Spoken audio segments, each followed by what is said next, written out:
What's going on? It's your boy DameSmiff, and today I wanted to talk to you guys really quickly about mentors and OGs when it comes to being a musician and an artist.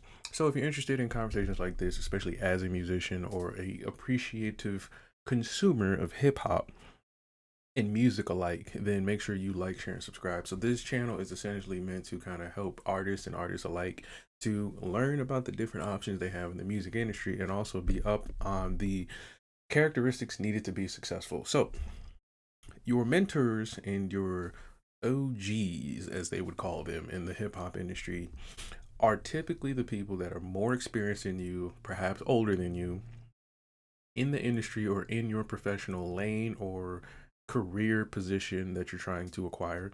And they can teach, consult, or coach you through what is needed to be successful in that arena. So, for example, if you want to be a piano player, getting a piano teacher is a great way to start. You could pick up books on your own, go to a music store, or just play by ear, but the teacher will help you learn the things you need to learn for what you are trying to do with your talent. So if you're a piano player trying to be good for a school project, or maybe you want to join a band, you can tell your teacher that and they can give you the steps it needed to get there. Or you can try to figure it out on your own, and through the fog of war, hopefully you land on your target. But the reason why we're having a conversation about this today because recently we heard of a big arrest of a music mogul that was actually portraying himself as a music mogul as a front in order to recruit for his gang. And this was a big old case. You can look about it. There's a bunch of people covering it. My point isn't to cover the gang member and all of his activities. My point is to point to you as a musician and fan of music how you are being targeted by these people and people alike. And so the reasons they're doing that and the reasons they, find value in people like you, we're going to have this discussion. So one of the big things you need to worry about when you are looking for mentors or if someone approaches you as a mentor or OG or coach or things like that is you need to look for the problem that they are solving for you. Okay. And you have to be very, very, very, very clear on what problem they're solving for you because you can easily wind up working with somebody and they both you and your mentor don't know what problem you need solving, right? And what does that mean? So it can be different depending on your industry or your career choices, right? So to keep it in context of what we're talking about musicians, right?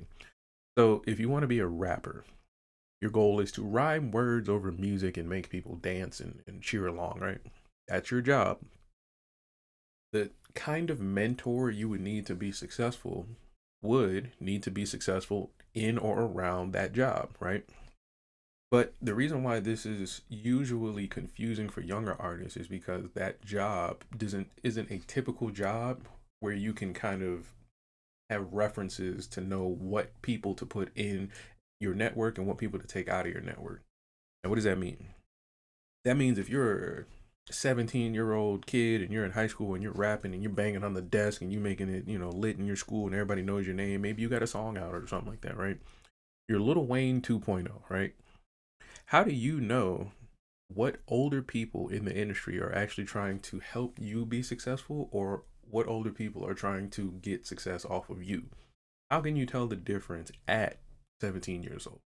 See, I'm 32. I can tell now. But if I was making a lot of quick money and things were moving very quickly for me, it would be difficult to tell what people had my best interest. Now, the reason you need to understand that as an artist from the beginning is because, as we spoke in other episodes, make sure you follow the other videos in the playlist. In the other episodes, we talked about how you have to be the source of your creation and the reason that's important for an artist. And the reason is because if someone comes to you as a young artist and says, hey, you have a lot of talent or you have a really viral hit song, the things that come from that opportunity will be presented to you, but you won't know what is the best opportunity without guidance or experience or some kind of principles leading you through that decision. So, what does that look like for somebody who's actually on the right path as a young artist? Well, that would mean that no matter the genre of music or the instrument, if you're a black, white, male, female, purple, yellow, short or tall, musician, when it comes to picking your instrument or whatever it is, you need to have the characteristics that fit your principles and your culture to be successful. There is no one size fits all answer to this equation. So, again, let's go back to our example of being a rapper. If you're a rapper, someone approaches you with a deal or something like that, the thing that should be guiding you through your decision here is obviously your parents' upbringing and your cultural upbringing, and perhaps your religious upbringing, if that matters to you. And the reason you have to go to these sources first is because these are the things that will build up your personal and individual characteristics. So your parents will teach you whether or not you should be punctual and on time for things, or whether or not certain decisions with your friend groups will be beneficial to your family or the image of your family. Your your cultural preferences and structures and principles and things like that will help you shape how you treat others and the things around you in your environment, meaning like you know not to throw trash on the ground, you know to turn the lights off when you leave the room, and you know to always pay your bills on time. That's kind of like your cultural things that are going to help you make your decisions as a young artist. And then the last thing, of course, would be like any religious thing. So maybe like, how you view uh your role in the world, or maybe how you view your effect on the world. That may be shaped on how your religion shapes it alongside your parents and your culture, right? So once you understand these things, which is why it's key to understand these things early, you can now look at the options presented to you from your mentors and your coaches and really have a fruitful, very substantial conversation about what you want for from your talent or from the industry. And so to bring it all full circle, what does this have to do with like, you know, big gangsters and, failing mentors and things like that? What happens most times is that artists are targeted at young ages because they don't have these principles that I explained in place. And so what typically these mentors or these OGs wind up doing is they'll find holes or gaps in your principles and fill them with things of their own agendas or things that make sense to you at the moment. So what does that look like? So that would mean that if you were a rapper and someone approached you as an OG or a mentor, it's not uncommon for them to offer you a big amount of money to work with you with the promise of something in return for that, right? So they may offer you like, hey, sign to my label, and for like 2 albums and 3 mixtapes, I'll give you, $80,000. Some big stupid number, right? At 17, 18, 19, 20, 21, 22, 23, 24, 25, 26, 27 years old, that is a great deal in your head, right? But then when you finally think about the business of it and understand what it takes to really get 2 albums, 3 mixtapes, and how to promote all of that, you realize that the 80 grand that this person is promising you is really just kind of like a placeholder. It's not really payment. It's kind of like an initiation fee, if it makes sense. Like it's just the cost of doing business, right? And so you only learn that through experience or having someone kind of present that option in front of you and then letting you navigate that with some safety. So this is why it's very, very lucrative to target young artists, especially if you have ill intent for their careers. So you'll see things like um, nonprofit organizations, you'll see things like trust funds or certain groups and companies and organizations that are like put up and thrown together simply to target artists that are not as informed about how to maneuver in the business as an individual. And so this could look like, recruitment for a record label that never really pops any artists, but the artists look like they're doing well. This could look like a situation where you have one really, really talented artist housing a bunch of other artists, but none of them really move the needle as far as their career. Now, the next difficult part is to understand about this issue is that it's typically a self-inflicted wound. You are the person that allowed these people into your network. You accepted their advice and their information, and you paid them for it on most occasions. So this is the point of the conversation that I wanted to lead you to, so that way we can actually begin having the progressive conversation on how do you know what is a good mentor or a good OG when it comes to the music industry. So one of the recent big arrests when it comes to music moguls and executives was around somebody who was actually a gang member and portrayed himself to the public as a, I guess you could say, a gang member who turned his life around and began using music as a way to express that, right? But then people quickly found out that he was actually using the music mogul side as a front to do criminal activities for his enterprise. But how would you be able to identify that as a rapper or a musician who's just starting?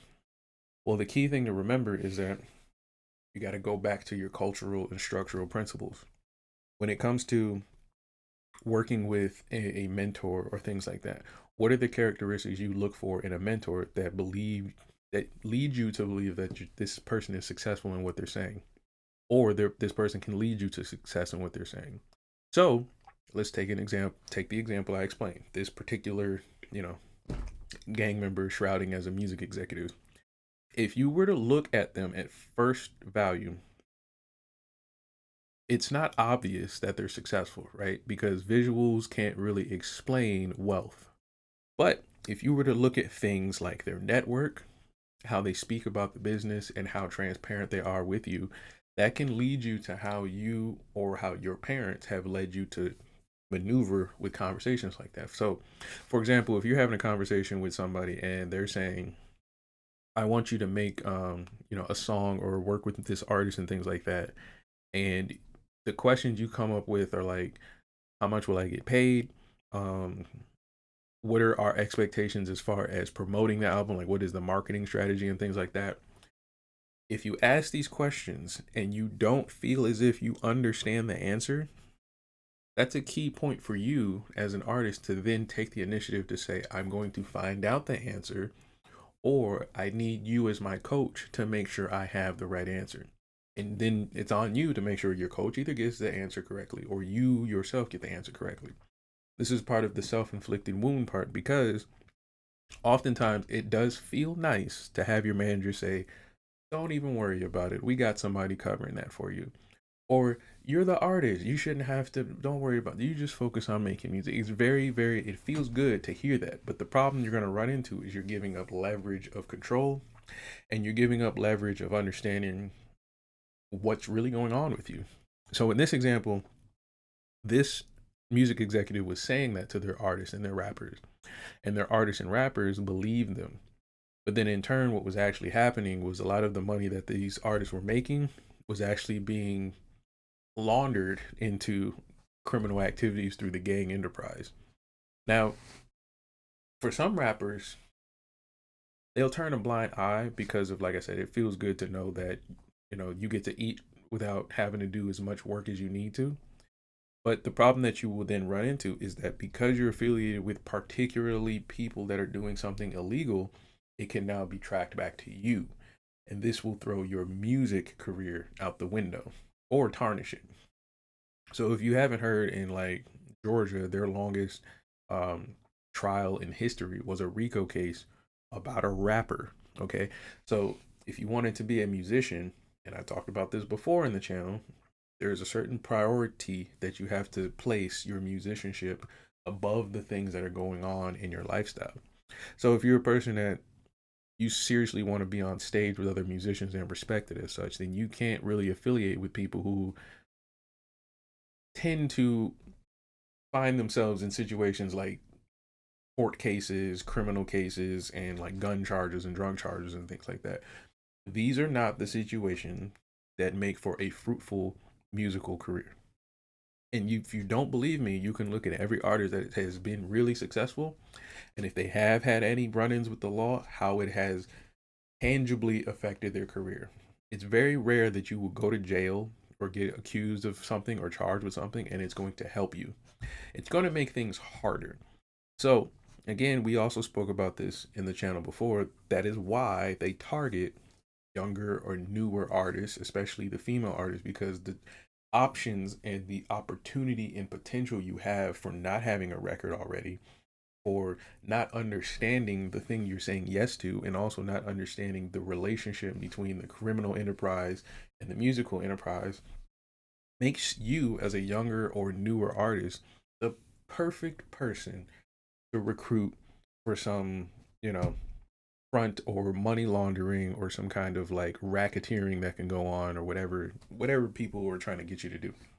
So if this conversation made sense to you and you really appreciate this, or if you want more insight on why I'm thinking this or how I got to this conclusion, make sure you leave a comment and like and share. And also remember, you as an artist have to be the source of any information and creativity that comes out. If it's on the news, fact check it. Don't just regurgitate things. And if you see any OGs doing something you feel is inappropriate or not mentoring right, it is honestly your duty to say something or shine a light on it, because that's your job as an artist, to reflect the world. So that's a late night with Dames, y'all. I will see you guys tomorrow evening. Make sure you liking and subscribing. I'll see you on the comments. Peace.